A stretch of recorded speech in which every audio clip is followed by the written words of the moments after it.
Madam Speaker, despite what the Biden administration would like the American people to believe, our nation is facing a catastrophe on the southern border.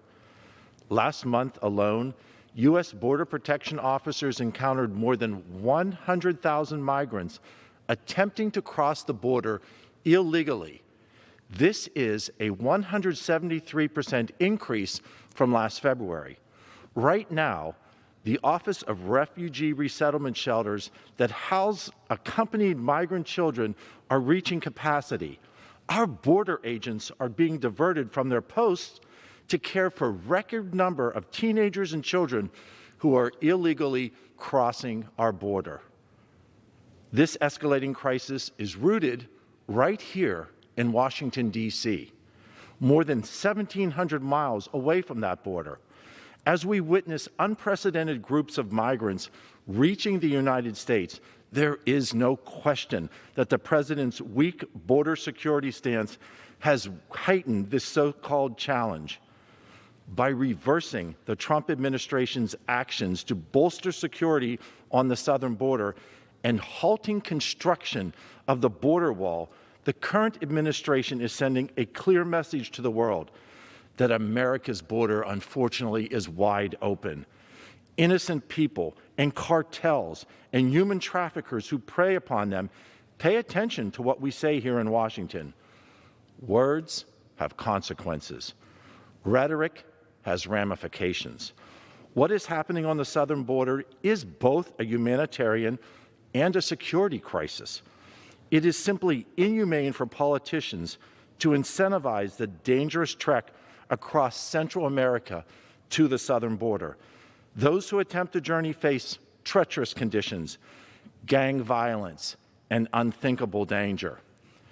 As my friend, Republican leader Kevin McCarthy said at the border just yesterday, this is human heartbreak. And as the situation worsens, the limited resources on the border are being pulled away from protecting the American people. The Biden administration is prioritizing illegal immigrants over the American people. As U.S. Customs and Border Protection leadership shifts to caring for migrants, there are fewer officers focusing on apprehending threats. This is not only a human trafficking crisis, it is also a drug trafficking crisis.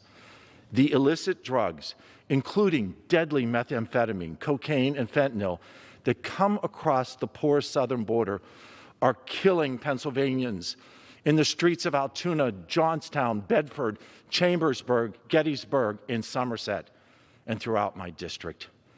Just this weekend, Border Patrol agents apprehended 2 individuals attempting to smuggle nearly 8 pounds of methamphetamine across the border. By preventing these drugs from reaching American communities, we likely saved lives.